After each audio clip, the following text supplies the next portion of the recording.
Part 3. So I also wanted to make lockets out of this code, the 888 super electronic, that would spin. The inner wheel would spin at this point here. This is actually, when this code is alive, this actually spins right here as well. So this spins, so it spins at all 3 pyramids spots. But the locket would spin just in the middle, so you could spin it on the side, so you could take your locket and be like shh, and it would suck up small hypersites into hyperspace, or any little negativity if it was just in a little locket.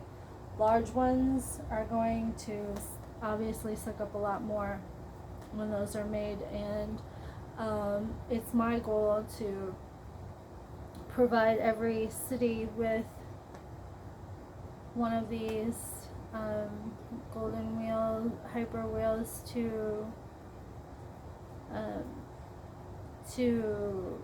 vacuum the hyperdimensional parasites into hyperspace off everybody. I want to provide one of those free in every city if possible in the future, with maybe like a healing gazebo where people can come sit in, actually sit in the codes or sit within the chambers for free.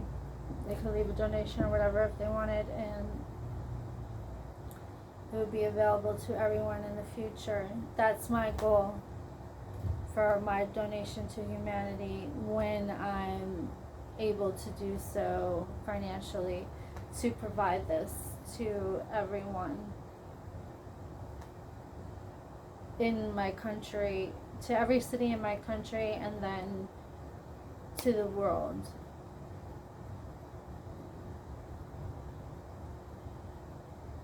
Because from my research and development over the last year and a half, this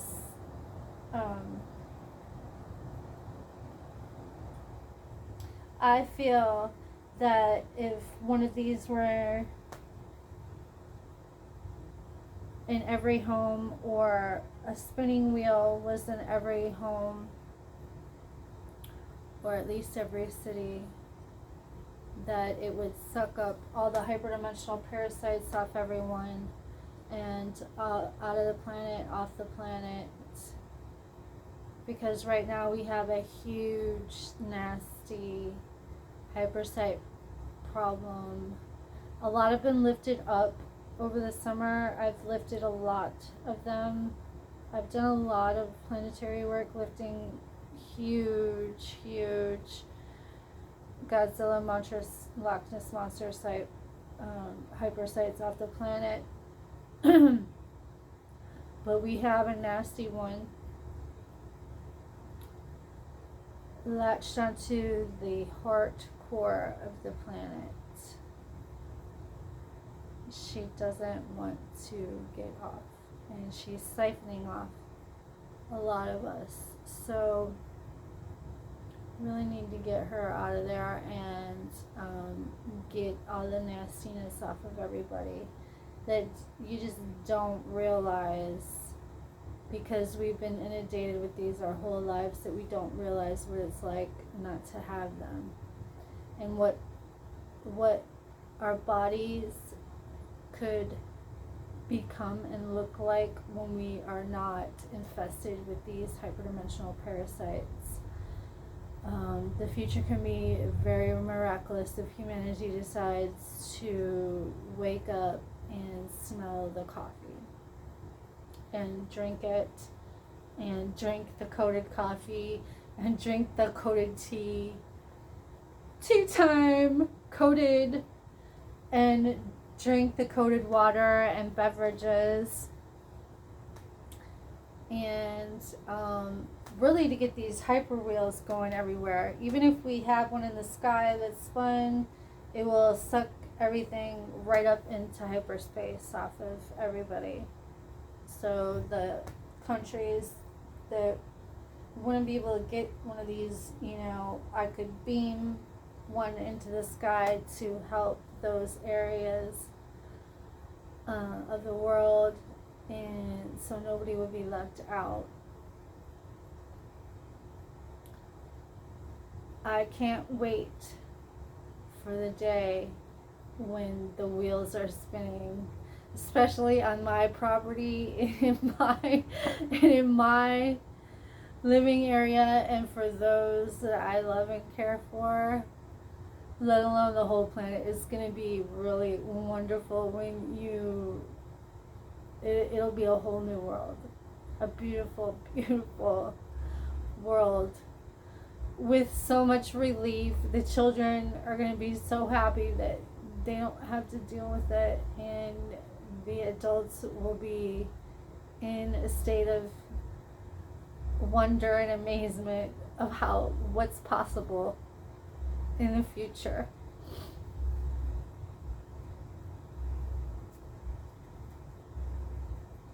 I hope that my body, that I'm still here and I'm able to complete this mission.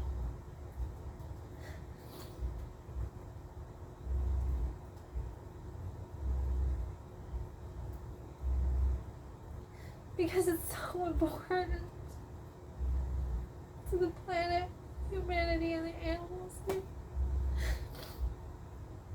It's so important for me to share my research and my work, and to relieve everybody of what I see happening and what's going on. It's been a really stress for me to get the people in my life to understand what I'm doing, and even the spiritual community that I supported with my money, my love, and all my attention and time for the last over a decade, to understand that I'm not being egotistical or greedy, that I really want to help everybody. And it's a big pressure for me. This is a very, very difficult mission that's never been done before. I feel very alone, but I feel the urgency to relieve everybody of these hyperdimensional parasites and alien sites and demonic attacks.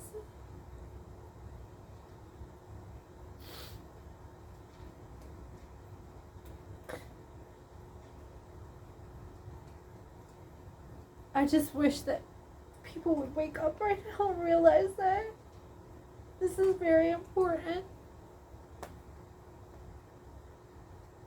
I'm stuck in a bad situation due to my lack of making good choices all the time. But it's helped me to learn a lot about the state of humanity's mentality and morality. So I know what I'm dealing with in the future. And it's sad. It's taken a toll on me mentally and physically. And I feel all alone.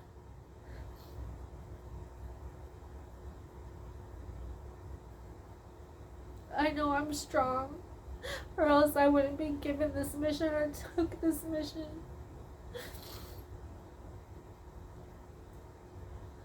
But right now, I'm not in a good position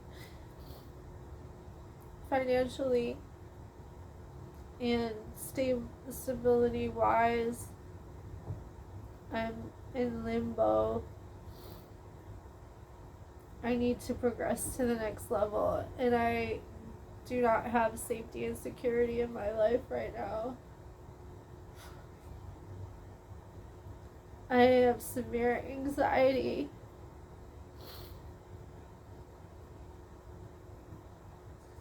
And I basically weaned myself. I've been medicating myself with THC vape oil for years, and I had to wean myself off of that these last few months. So I have nothing to really keep me calm like I did. So it's been a lot dealing with everything that I deal with, everything that I see and experience. And this is not from the coding. This is, I mean, it's been more intensified with the coding, but I've done a lot of work on myself, so I've really pushed myself into a very fast evolution and consciousness shift. I've gained a lot of abilities over the last few years, or developed them. I didn't gain them, I always had them, I just developed them.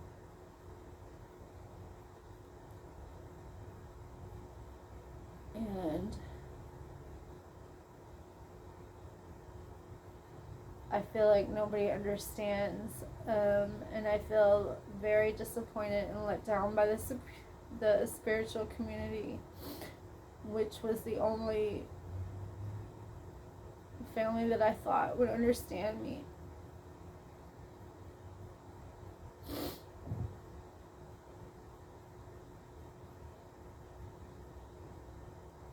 And I've uncovered some very, very disgusting and awful truths within that as well. And people that I highly respected for a decade, I'm disgusted by now, and I just really don't know how to handle a lot of things.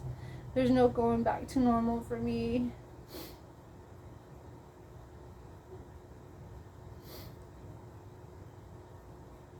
Not that I ever was normal, but there's definitely no going back to normal for me. I have a very, very difficult mission to complete. And I definitely feel the pressure.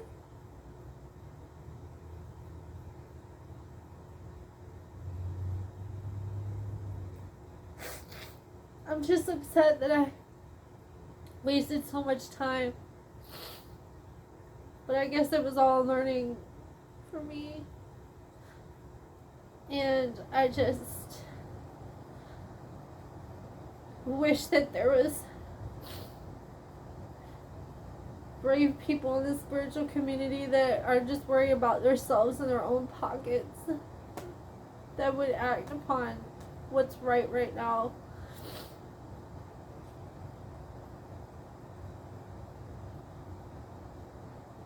But even if they don't, I still have to figure out a way to move forward.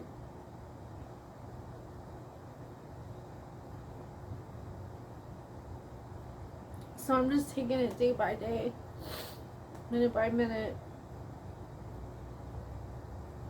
That's all I can do, really.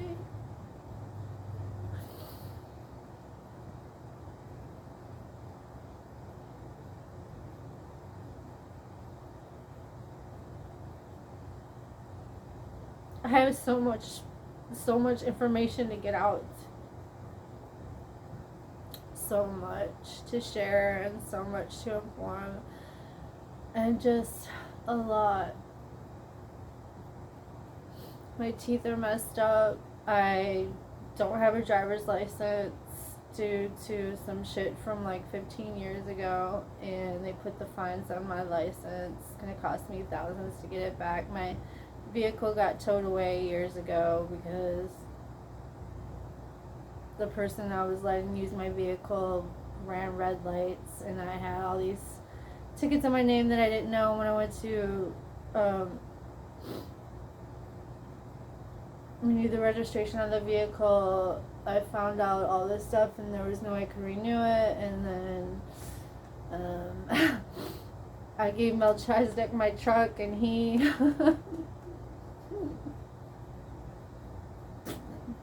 he lost the keys. This and that went wrong. We couldn't get it registered. It got towed off. Okay. This was in 2015. I've had a lot of things happen in my family. My family's torn apart. The dark forces that be have ripped through my family, ripped through all my relationships, just destroyed everything.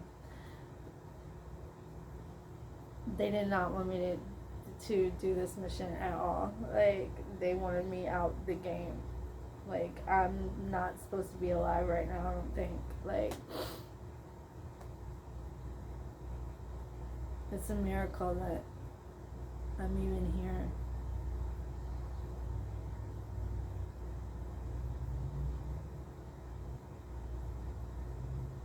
Part 4's next.